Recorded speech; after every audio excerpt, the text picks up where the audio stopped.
La noche en que ella dijo, ya no lo soporto, algo dentro de mí entendió que no iba a sobrevivir intacto, aunque todavía no sabía quién de los dos iba a desaparecer primero.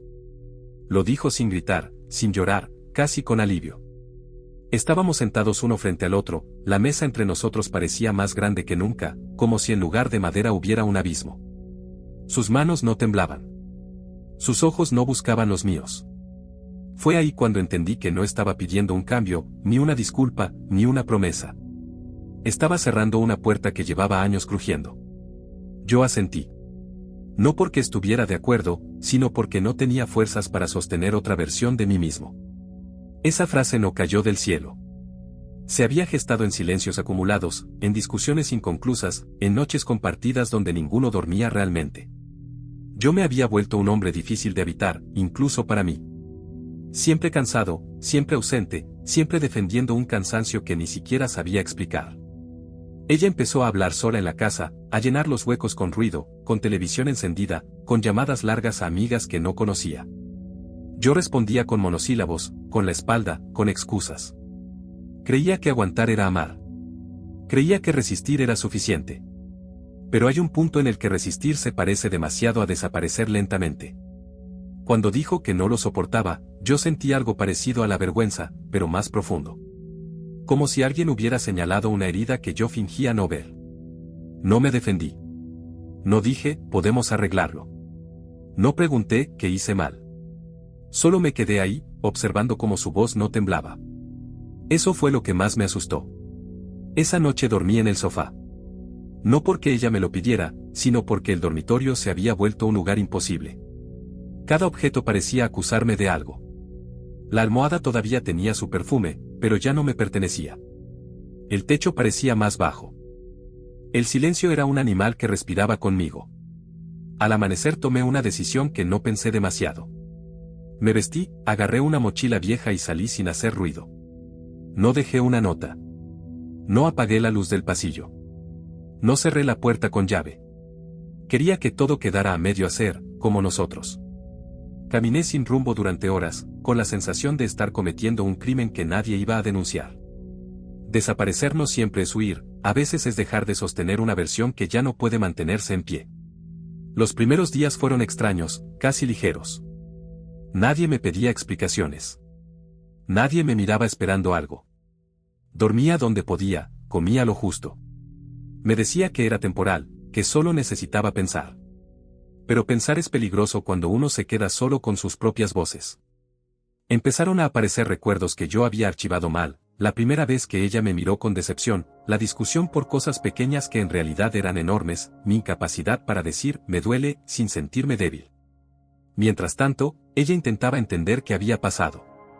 Al principio pensó que era una de mis huidas breves, esas que siempre terminaban conmigo volviendo, pidiendo perdón de una forma torpe, prometiendo cambiar sin saber cómo. Pero los días pasaron y yo no volví.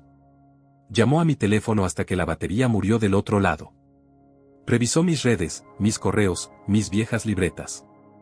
Buscó pistas como quien investiga un accidente del que fue testigo pero no recuerda el impacto. La casa empezó a colapsar sin mí, no por mi ausencia física, sino por lo que dejó de sostenerse. Ella siempre había dicho que yo era el caos, pero ahora entendía que también era un peso que mantenía todo en equilibrio. Las cuentas, las rutinas, incluso el silencio compartido. Sin mí, todo quedó expuesto. No había a quien reclamarle, no había a quien culpar. Y eso fue lo que la quebró. Me enteré de su colapso por terceros, por palabras fragmentadas que me llegaron como ecos. Ataques de ansiedad, noches sin dormir, preguntas que nadie podía responder. Yo imaginaba su mente girando en círculos, buscando un sentido que no encontraba. Y aún así, no volví. No porque no me importara, sino porque sentía que regresar sería mentir. Yo ya no sabía quién era al lado de ella. Hubo momentos en los que quise aparecer de golpe, tocar la puerta, decir que todo había sido un error. Pero entonces recordaba su voz firme, sin lágrimas, diciendo que no lo soportaba más. Y entendía que mi presencia ya era una forma de violencia silenciosa. Había aprendido a ocupar espacio sin ofrecer refugio. Con el tiempo empecé a escribir, no para enviarle nada, sino para no perderme del todo. Escribía sobre el miedo de ser visto, sobre la vergüenza de no saber amar bien, sobre esa sensación de ser un fraude emocional. Me di cuenta de que siempre había esperado que ella me tradujera, que entendiera mis silencios, que adivinara mis heridas. Nunca aprendí a nombrarlas yo mismo. Ella, en cambio, empezó a reconstruirse a la fuerza. Terapia, medicamentos, rutinas nuevas. Pero había algo que no sanaba, la pregunta sin respuesta. No era, ¿por qué se fue?, sino, ¿qué hice para que se fuera así? Esa duda se le clavó como una espina que nadie podía extraer. A veces se culpaba por haber dicho esa frase. Otras veces se odiaba por haberla pensado durante tanto tiempo. La casa se llenó de recuerdos que no sabía si conservar o tirar. Cada objeto era una versión posible de la historia. Yo me convertí en un fantasma con nombre propio. Alguien que existía solo en su mente, reinventado cada noche de una forma distinta. A veces yo era el villano. Otras, la víctima. Nunca el hombre real que no supo quedarse. Pasaron meses. Cambié de ciudad, de trabajo, de hábitos. Pero hay cosas que no se mudan con uno. El vacío no entiende de direcciones nuevas. Empecé a tener sueños donde ella me hablaba sin palabras, solo con miradas cansadas. Me despertaba con la sensación de haber dejado algo esencial atrás, algo que no se puede recuperar ni reemplazar. Un día recibí una carta. No tenía remitente, pero supe que era de ella. No decía mucho. No había reproches ni súplicas. Solo una frase que me desarmó más que cualquier grito: estoy aprendiendo a vivir sin entenderlo. Eso fue todo. Ninguna pregunta. Ninguna despedida. Solo la constatación de que el daño no siempre necesita explicaciones para existir. Ahí entendí que mi desaparición había sido una forma de control involuntaria. Al irme sin cerrar nada, dejé que ella cargara con todas las preguntas. Yo me había liberado del peso inmediato, pero le había transferido la herida completa. No hay escape limpio cuando uno huye sin mirar atrás. Pensé en responderle, en contarle todo lo que nunca dije. ¿Pero para qué?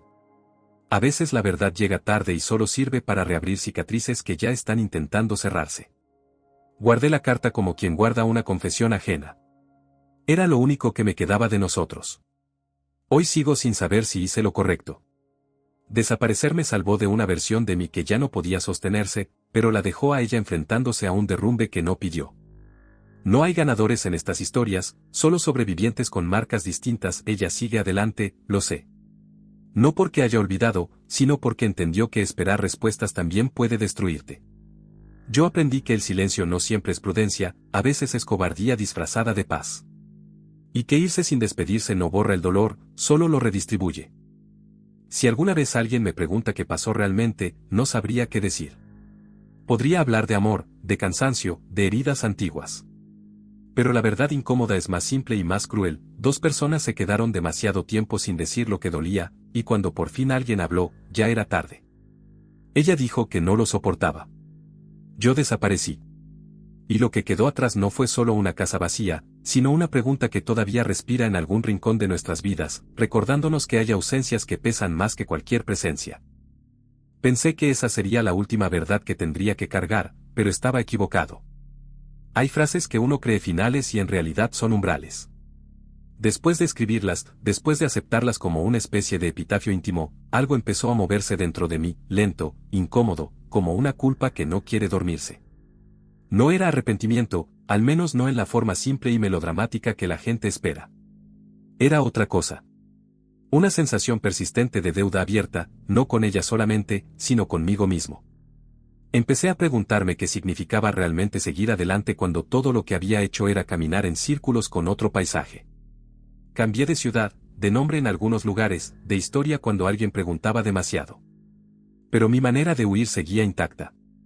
Evitaba vínculos profundos, conversaciones largas, silencios compartidos. Me volví experto en desaparecer un poco antes de que alguien pudiera decir, ya no lo soporto. Como si anticiparme me protegiera del impacto. Fue en uno de esos trabajos temporales, en una oficina gris donde nadie preguntaba demasiado, cuando recibí la noticia que me obligó a mirar atrás con una claridad brutal. No fue una llamada directa. Fue un mensaje reenviado por alguien que no conocía bien, alguien que había coincidido con ella en una sala de espera, en una charla casual que terminó en una confesión inesperada. El mensaje era breve, torpe, escrito con la incomodidad de quien no sabe si debe ser mensajero de algo tan íntimo. Ella había estado internada unos días. Colapso nervioso, dijeron. Nada irreversible. Pero tampoco algo menor. Leí esas palabras una y otra vez, como si cambiaran de sentido si las miraba lo suficiente. Internada. Colapso. Ella. Todo lo que había tratado de mantener a distancia se me vino encima con una fuerza que no pude esquivar. No dormí esa noche. Ni la siguiente. Cada imagen que mi mente construía era peor que la anterior. La veía sola, rodeada de paredes blancas, repitiéndose preguntas que yo había dejado sin respuesta. Por primera vez desde que me fui, consideré seriamente volver. No para quedarme, no para reparar lo irreparable, sino para enfrentar algo que había evitado desde el principio, mirarla a los ojos sin la intención de salvarme. La idea me aterraba más que cualquier discusión pasada. Porque volver significaba aceptar que mi desaparición no había sido un acto neutral, sino una herida activa que seguía sangrando en otro cuerpo. Tardé semanas en decidirme. No fue un impulso romántico ni una iluminación repentina. Fue un desgaste. Una erosión constante de la excusa que me repetía cada mañana. Hasta que un día, sin anunciarlo a nadie, compré un boleto y regresé a la ciudad que había abandonado creyendo que así cerraba algo. La casa seguía ahí, pero ya no era la misma. Ni siquiera desde afuera. El jardín descuidado, la pintura descascarada, las ventanas siempre cerradas. Me quedé un rato largo observándola desde la vereda, sintiéndome un intruso en un lugar que alguna vez fue mío. Cada paso hacia la puerta era una negociación interna entre el deseo de huir otra vez y la necesidad de terminar algo de una vez por todas. No toqué el timbre. No sabía si ella estaba ahí, si quería verme, si mi presencia iba a desestabilizar algo que apenas se sostenía. Me senté en el auto, esperando una señal que no llegó. Fue entonces cuando entendí que no había regreso limpio posible. Volver no garantizaba alivio. Podía ser solo otra forma de daño. Decidí escribirle. No una carta larga ni una confesión tardía. Un mensaje breve, honesto, sin demandas. Le dije que estaba en la ciudad, que había sabido de su colapso, que no esperaba nada, que solo quería saber si estaba bien. Apagué el teléfono después de enviarlo, como si así pudiera controlar el impacto. Ella respondió 2 días después. 2 días que se sintieron como una vida entera. Su mensaje no era frío, pero tampoco acogedor. Decía que estaba mejor, que había sido un momento difícil, que agradecía que preguntara. Nada más. Ninguna invitación. Ningún reproche. Esa neutralidad me dolió más que cualquier insulto. Era la prueba de que había avanzado sin mí, aunque el precio hubiera sido alto. Aún así, me pidió vernos. No en la casa. No a solas. Un café pequeño, a media tarde, un lugar donde nadie esperaba grandes escenas. Acepté con una mezcla de alivio y terror. Cuando la vi entrar, tardé unos segundos en reconocerla. No porque hubiera cambiado tanto físicamente, sino porque su manera de habitar el espacio era distinta. Más contenida, más frágil y al mismo tiempo más firme. Se sentó frente a mí sin apuro. Nos miramos como 2 personas que comparten un idioma antiguo pero ya no saben usarlo bien. Hablamos de cosas pequeñas al principio. El clima. El café. El ruido del lugar. Era un rodeo evidente, casi ridículo. Hasta que ella lo rompió sin elevar la voz. Me dijo que mi desaparición había sido peor que cualquier pelea. Que no haber tenido un cierre la había obligado a inventar 1000 versiones de mí, y que todas la hacían daño. Que durante meses se había preguntado qué había en ella que resultara tan insoportable como para merecer el silencio absoluto. Escuchar eso fue como recibir un golpe que uno sabe merecido pero no por eso menos devastador. Quise explicarme, justificarme, hablar de mis miedos, de mi incapacidad emocional. Pero me di cuenta de que ese impulso seguía siendo egoísta. Explicar no siempre repara. A veces solo desplaza el peso. Le pedí perdón. No como una palabra automática, sino como un reconocimiento específico. Le dije que huí porque no supe quedarme cuando las cosas se volvieron difíciles. Que confundí el silencio con protección. Que no pensé en las consecuencias, o peor, que las pensé y aún así elegí irme. No esperaba que eso sanara nada. Solo quería que supiera que yo veía el daño con claridad, aunque fuera tarde. Ella escuchó sin interrumpir. Sus ojos no se llenaron de lágrimas. Eso fue lo más duro. Cuando habló, dijo algo que todavía resuena en mí, que mi ausencia la había obligado a enfrentarse a sí misma de una manera brutal, que colapsó porque durante años se había sostenido a costa de callar, de adaptarse, de justificar. Dijo que mi desaparición fue el golpe final, pero no la causa única. Que ambos habíamos contribuido a ese derrumbe, cada uno a su manera. No hubo reconciliación. No hubo promesas. Tampoco un cierre perfecto. Nos despedimos con un abrazo breve, torpe, cargado de todo lo que no iba a decirse. Al irme, sentí algo parecido a la paz, pero no era alivio. Era aceptación. La comprensión de que algunas historias no se arreglan, solo se entienden. Después de ese encuentro, algo cambió definitivamente en mí. No de forma espectacular, sino silenciosa. Dejé de romantizar mi huida. Dejé de contarme la historia de que desaparecer era un acto de honestidad. Empecé a asumir que el verdadero coraje no siempre está en irse, sino en quedarse a escuchar lo que duele, incluso cuando no sabes cómo responder. Ella siguió su camino. Lo sé porque, de vez en cuando, alguien menciona algo, una foto, una risa recuperada. No volvimos a hablar directamente. Y está bien así. Hay vínculos que cumplen su ciclo y luego se transforman en otra cosa, en memoria, en aprendizaje, en advertencia. A veces, en noches específicas, vuelvo a esa mesa donde todo empezó.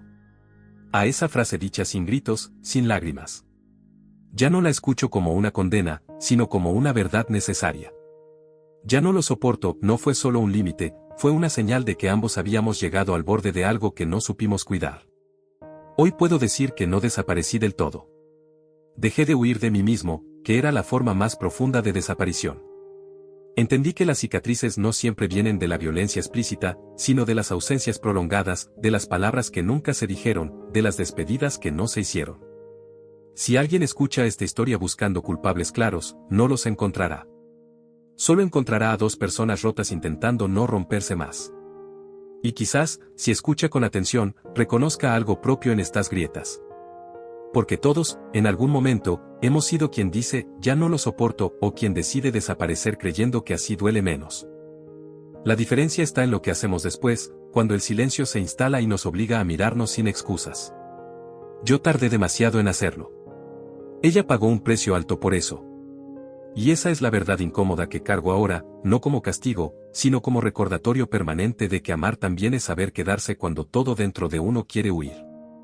No hay final feliz en el sentido clásico. Pero hay algo más honesto, la conciencia de que sobrevivimos, marcados, incompletos, un poco más despiertos. Y a veces, eso es lo único que una historia profundamente humana puede ofrecer.